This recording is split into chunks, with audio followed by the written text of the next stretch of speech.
Well, I have some unfortunate comments lately that have been talking about Xbox Worlds being taken, and a lot of people really liking my aesthetic Maypole Lake seed, even going so far as to say that they are still playing because they have found my video, which just speaks to the terrible impact of this world-breaking, game-breaking glitch or bug that we have on our hands. And PC players, we knew about this from last summer. Oh boy, the cloud save situation. Woo! Yeah, worlds were being deleted for our side too. Reset to day one and all that juiciness. Yeah, a lot of great things happened. Even my friend, who wasn't very much terribly active, but he likes to hop on every now and then and just do some random stuff. He plays with me in my main group. He got his starter original world reset, and he plays on PC. So that was super fun. Very nice. But I wanted to showcase basically everything I knew about seeds and what makes them good, what makes them interesting up to a certain point. If you're worried about this seed, like looking at a seed ruining the experience for you, it probably won't. Think of it like looking at a relief map of a hike that you're about to do, and like a trail guide map. Does that ruin the hike? Fuck no. No, it doesn't. Because you still have the experience of going through the adventure and seeing the views as they are in-game or in person in terms of the hike. So it does not ruin the experience. There's so much that you don't see. There's so much that you do that you can't do while just looking at this. And there's so much that I just forget personally. Like, there's so many little details that, like, I don't go back and check the map once I have, like, a good map. I have a Google document with a whole bunch of seeds copied and pasted down with some, like, little bitty notes about why they're good or what their quirks are. And then if I'm going on a certain run, I'll copy and paste one in that fits the vibe. And I don't know. Sometimes I don't even know what they look like. You know, I've completely forgotten what they look like. All I know is that they're good. So I would highly recommend doing that sort of thing for every type of Valheim player. If you're interested in this, make a document. Doesn't have to be a Google document. That's just what I do. Get it set up nice. Write down every seed, copy and paste. You just copy and paste this one. I already copied and pasted this one. This is an interesting seed. Now, what makes this interesting? Well, the primary thing that I have to say, let's get rid of this. When I load up a seed, I always have Trader loaded because it loads fast, and searching for Trader can be agonizing. Look at how far some of these Trader spawns are. Sometimes all of them, all 10 of them, can be out here. That does not make for a very enjoyable sequence of progression. That's a very painful, annoying waste of time, in my opinion. So I like when Trader is on the spawn island. Because there are sailing with fog and bad wind, going out and hitting planes sometimes with a carve, and that could end like a lot of progress for you, reset all the way down to a certain point, gotta redo the Bronze Age. A lot of pain, right? So what happens is, you have this situation where you want a lot of good resources right here on the spawn island. So you don't have to sail too much out into the ocean.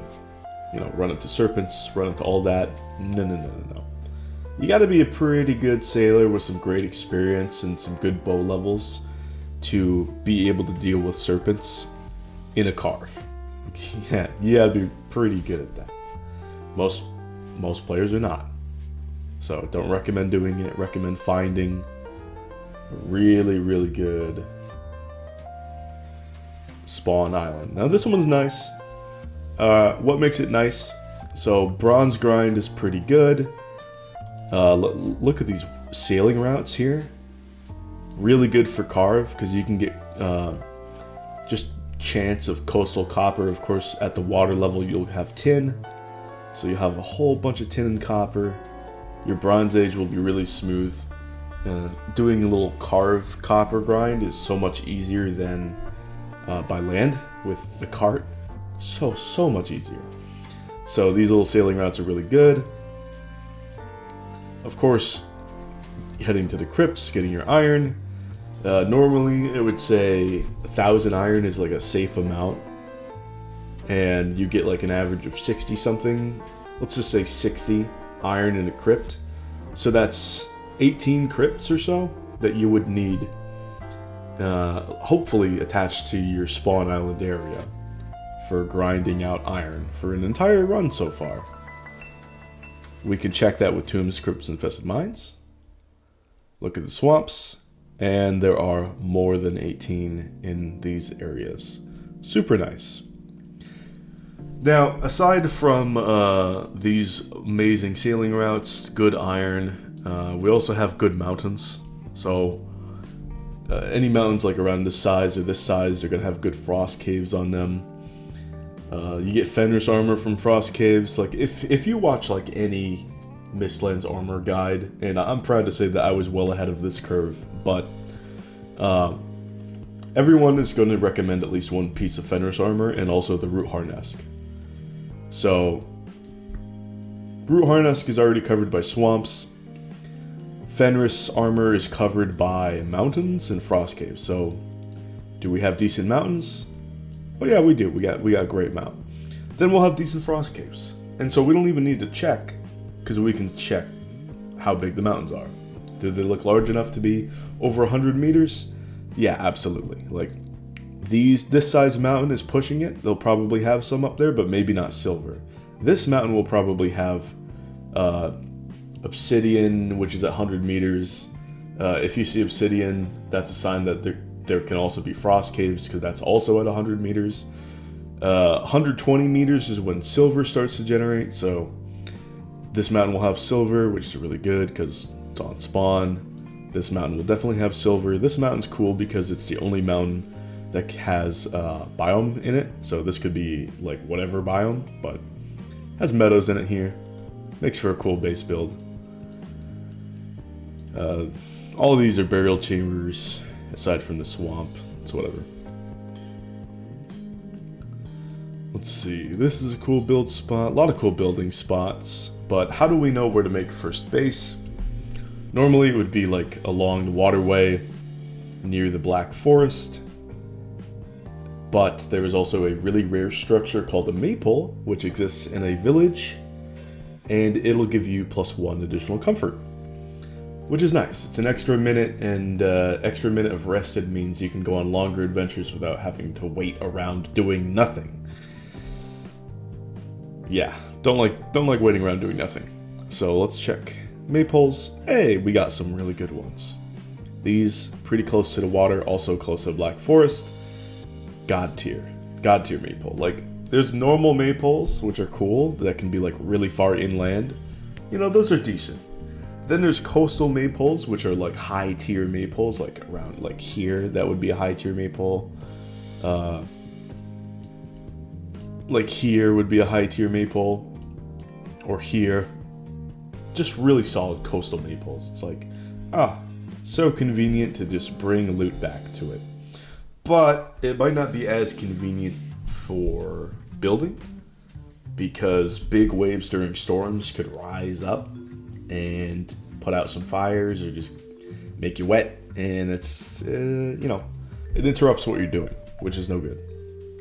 It also causes, I'm pretty sure it causes water damage. I haven't built that close to the water in forever, so I don't know. This is a high tier maple because it's close enough to the coast, but not to a point where you're going to get all of your build pieces soaked, you know, close to the Black Forest. And while you expand the base, it'll be closer and closer to the coast, so that'll be fine. But this is a god tier maypole. It has like this pond nearby, it's got this lake nearby, it's got the coast nearby, but this coast is also right by these amazing sailing routes that lead you right to the trader, right to the swamps. Got some good mountain right here. A little bit of plains too.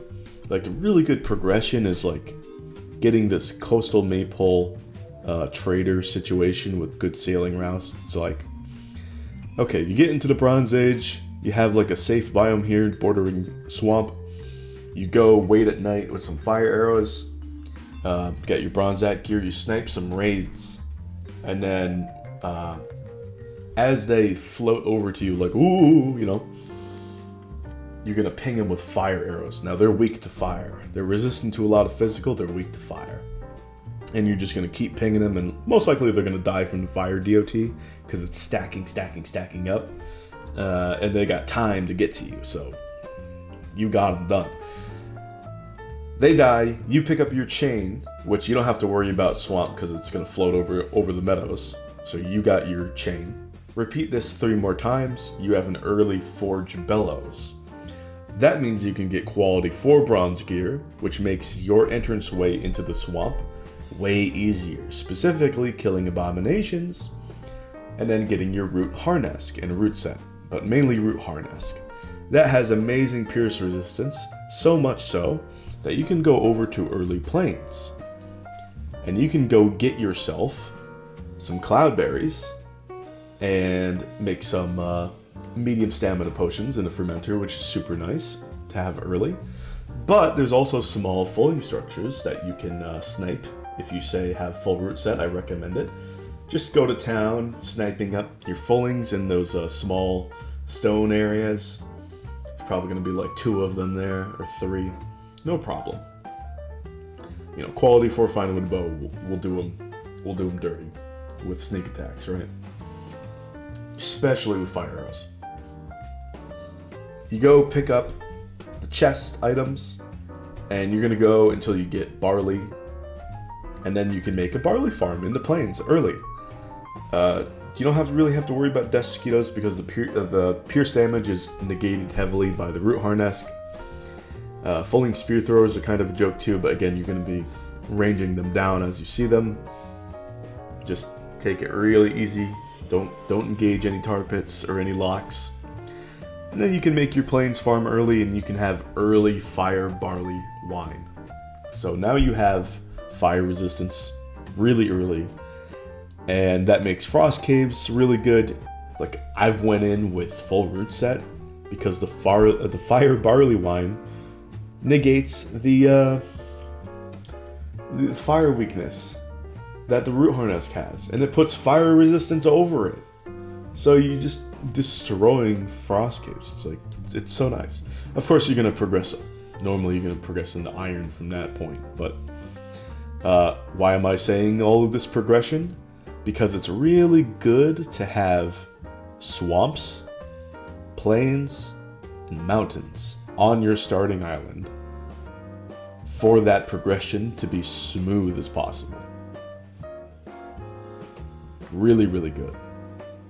Once you have that, your progression up until past the Elder, like early swamps, you can even dabble in early mountains because you can go in with your quality 4 bronze stuff into the swamps, and then you can go grab blood bags from leeches, you know, go golfing with your bronze mace or what have you.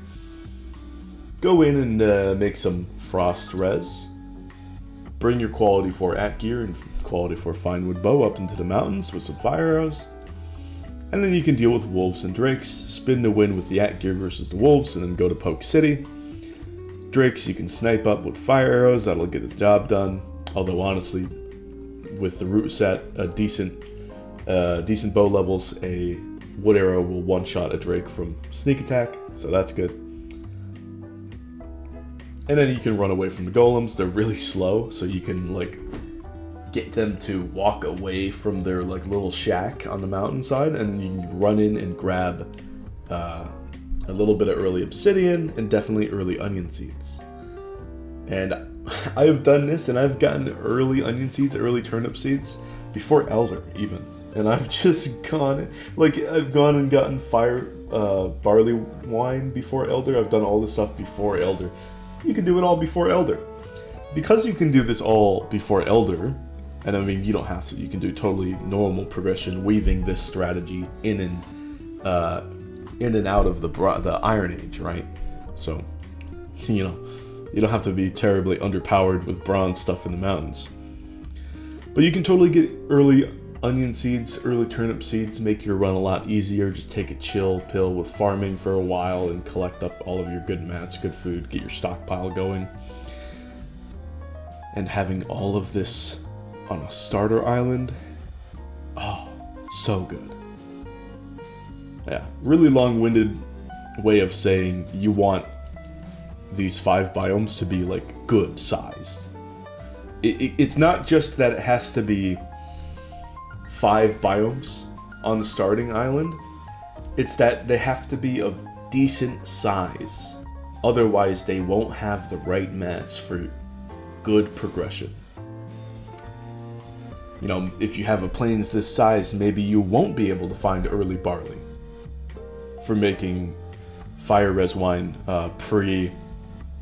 pre-frost caves. Maybe you won't have that. If you have too small mountains, maybe you'll have to sail into the open ocean for however long to find silver at the right time. If you don't have good enough size swamp crypts like this, or good enough size swamps, you won't have any crypts like this. There's no crypts in here. This you can easily check for though. No crypts in here, crypts in here. No crypts in here, crypts in here. Very easy to check for. Very, very convenient like that. Now something I also like to check for, let's see. Shipwrecks. Yes, early fine wood. A huge find. However, they don't exist in the meadows. What you see in the meadows are the ship graveyards. Why are they called shipwrecks? I don't know. They're pinged as shipwrecks for some reason. And meadows and black forests really blend together easily on the map. But you go from full terrain to biomes only. Now we can see a lot easier. Hey, there's one right on the riverside. Well, that's really easy from this maypole. Hey, looks like you got some really convenient early fine wood here. Ah, there's some right here. Even more really convenient early fine wood. And yeah, they can be in the swamps and plains and all that nature. They're the same, with the same loot in the swamps and the plains. Why? I don't know. I don't know why they don't have better loot. Why sometimes they don't drop ancient bark in the swamps. I don't know. That seems odd, but they don't. So yeah, stick to Black Forest for early fine wood from Shipwrecks. Yeah, super convenient. Love it. Of course, once you're able to sail out into the wide ocean, you've got your good ship sailing abilities. Maybe you've got a long ship, good bow, huntsman bow. Highly recommend huntsman bow. Everybody used to skip huntsman bow. Make the huntsman bow. It's so good. It's worth the iron, I'm telling you. Anyway, once you're out there into the wide open ocean, in order to really get serpents on land and get all of their juicy loot, we have to look for something rather interesting, and that's Leviathans. So luckily we can check for that right here. Scanning oceans. Now we're looking for coastal Leviathans at the spawn island, of course. Okay, this is unfortunate because look at how wonderful this is. So much chitin, so easy, lovely. But look at, you gotta go all the way in the middle of danger to get it. It's just begging to be like a cruel joke of you trying to mine the Leviathans of chitin so that you can kill serpents, but the serpents show up on the way to the Leviathans. It's like just cursed with bad luck. Of course, we have some decent ones up here. Not bad. You know, this one's great. This one's great. This one's good, but it's beyond plains, kind of. I mean, you can visit it. You can just go whoop, whoop, whoop, and then mine it. I like to mine it right at the end of the bronze grind when I have quality 4 bronze pickaxe, and I just have the most capabilities of getting that abyssal harpoon and all the chitin that I need. Right at the point where I'm about to be hunting serpents. So that's really good. You can do a log out, log in trick to reset the Leviathan as it starts sinking. I don't know if I will do that. I don't think I will. Yeah, no, I probably won't. But you're free to do that if you so please. It still exists, not patched in the game. Okay, let's get rid of that. One of my favorite build spots is Draugr Villages next to a fulling camp. Makes for a really good plains farm build. So you go Draugr Villages and camps. This is your Draugr Village here. I forget how far they have to be to start generating away from spawn. Decent spot next to the swamp, but I'm looking for one. Ooh, there we go, like this. They're gonna be like right next to each other. They're gonna be fighting each other. It's just really good to have a nice safe spot in the meadows, but then partially have your what's going to be a walled village that you set up in the plains so that you can do all sorts of farming. Really lovely. Do we have another one? Whoa! Draugr Village inside the mountain. That's a cool spot. The seed is getting cooler and cooler by the second.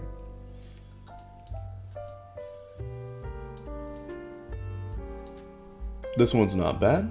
Right next to the plains. Not the perfect one. Yeah, not as good as that one. This one's good. Really good. Look at that. Right on the coast, too. That is nice. Ooh, look at this fulling camp, too. That's cool.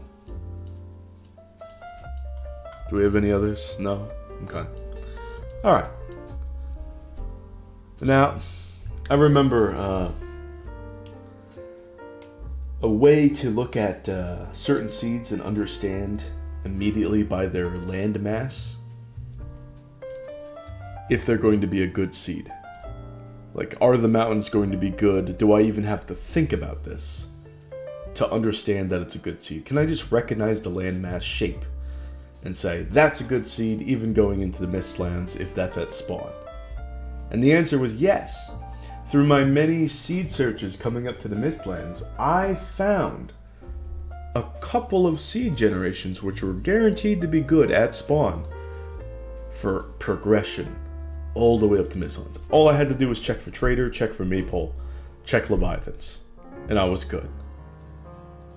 So, number 1, Corvus Supercontinent, here it is, right here.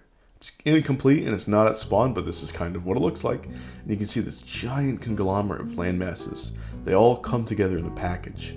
And this is cut off. It's even bigger than this normally.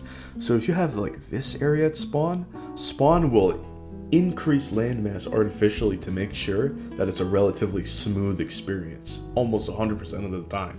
So you can have extra randomized landmass that doesn't exist normally. If this area is at spawn, this could all be connected landmass. Ooh, that's amazing. Of course, things get more interesting with the Mistlands because you have this archipelago generation.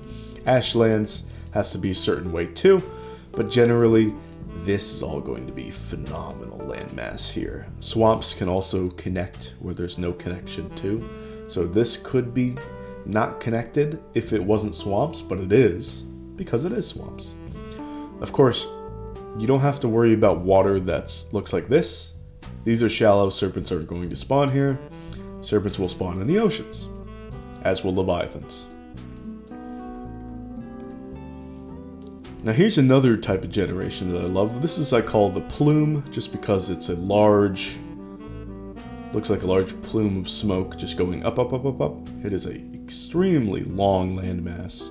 And if this is at spawn, sure you have a very linear journey, but it's very cool. Like, look at this. It goes all the way up. Look at all these biomes. Look at this black forest just right in the middle of these Mistlands. That's cool. Huge Mistlands biome. Enormous Mistlands biome. Deep North even. Deep North is not developed yet. Don't venture into it if you don't want it to be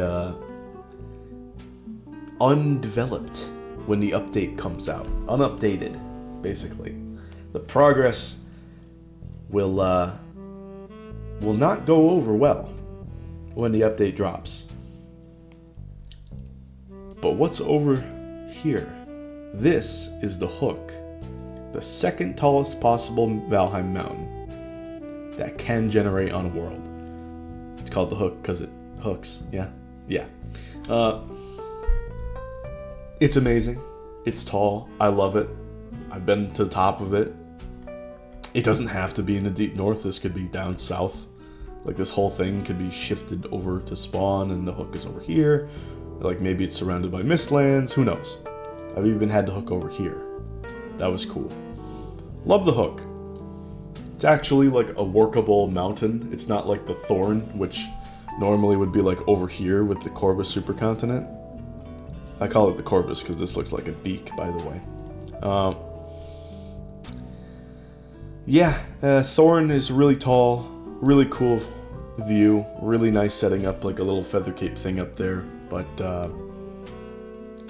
not workable for silver with a cart like the Hook is. So I love the Hook, love the plume. Any plume generation will automatically come with a Hook, unless it's cut off by spawn generation or just off the edge. Same thing with Corvus. If Corvus is cut off by the edge, you won't get the Thorn, but if it's not, then you'll always get the Thorn. Super cool mountain with that one too. The tallest mountain is Polaris, which I don't see up here. Yeah, it's not here. Polaris is an odd mountain. It's like always in the deep north, so it's always not very workable. Yeah, not the best. I actually have a seed document. Like, I have a seed on my document that has Polaris on it. Yeah. Let me load that one up. But yeah, I won't be going into deep north because going into the deep north or the Ashlands like early might kill your world for the update. Like, you can explore more on that update, but you know, all the good stuff might be right in the spot where you have explored. And new updates are going to probably eat Maypoles anyway, because it shifts the world a little bit as they change how it generates. Like, as they add in points of interest and things to a world, as they're fleshing out updates, each world generation is going to shift here and there. And that's why I don't really have a Valheim Seed playlist, because everything's going to shift around when updates drop. And I just include like what era it is when I make the seed video. So if I'm like saying, oh, make this, do this seed for the Mistlands, it's something before the Mistlands has dropped that I think is going to be really good. And then when I have Valheim Mistland seeds, that's a seed that's made after the Mistlands has dropped. Everything is good for Mistlands. Set. You're all set to go. This is Polaris. Hello. Pretty sure, almost certain, that that's Polaris. tallest Valheim mountain. Yeah. I think so. It is like an odd angled parallelogram like this, kind of. I'm not 100% because I didn't go up there, but yeah. I will find you guys good Polaris seeds for Deep North eventually. Eventually. But I have to wait for Hilder's Quest and Hilder's Quest seeds, and then Ashlands and Ashland seeds.